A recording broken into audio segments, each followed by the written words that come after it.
To illustrate why annualization is required for FSIs that use both stock and flow data, let's consider the example of the FSI return on assets, or ROA.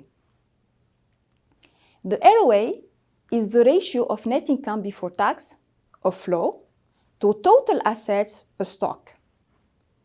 Recall that the income and expense statements record the flows from the beginning of the year to the end of the reporting period.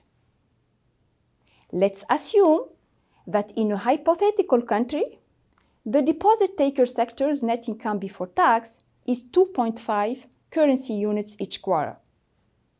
Let's also assume that total assets remain constant at 1,000 currency units, so average total assets is 1,000 currency units. Without annualization, the cumulative net income appears to have improved on a stepwise basis from the first to the fourth quarter. This misrepresents the true performance of the sector, which has remained constant throughout the year. To annualize data from the sectoral income and expense statements, factors are applied to data for each reporting period except for the last quarter of the year. In the case of quarterly reporting, first quarter data is multiplied by 4, second quarter data multiplied by 2, and third quarter data multiplied by 4/3. Let's now look at why averaging is important for FSIs that use both stock and flow data. In this example, let's assume that total assets fluctuate significantly during the year due to the bursting of a credit bubble.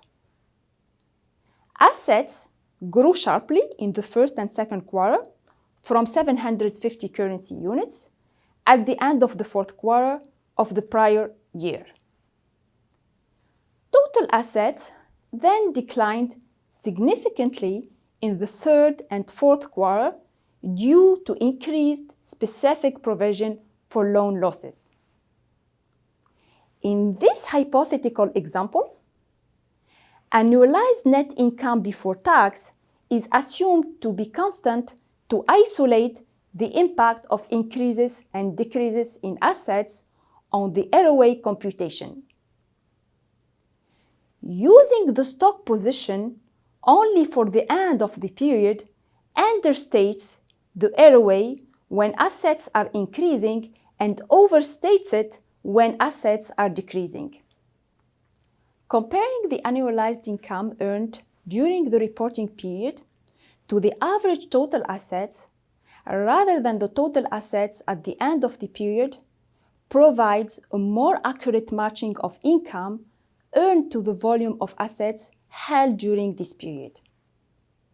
The recommended approach for averaging uses balance sheet data for the end of the fourth quarter of the prior year, which is also the start of the first quarter of the current year.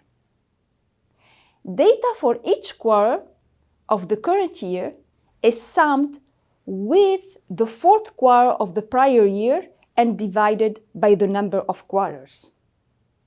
You now understand the importance of averaging and annualization of data.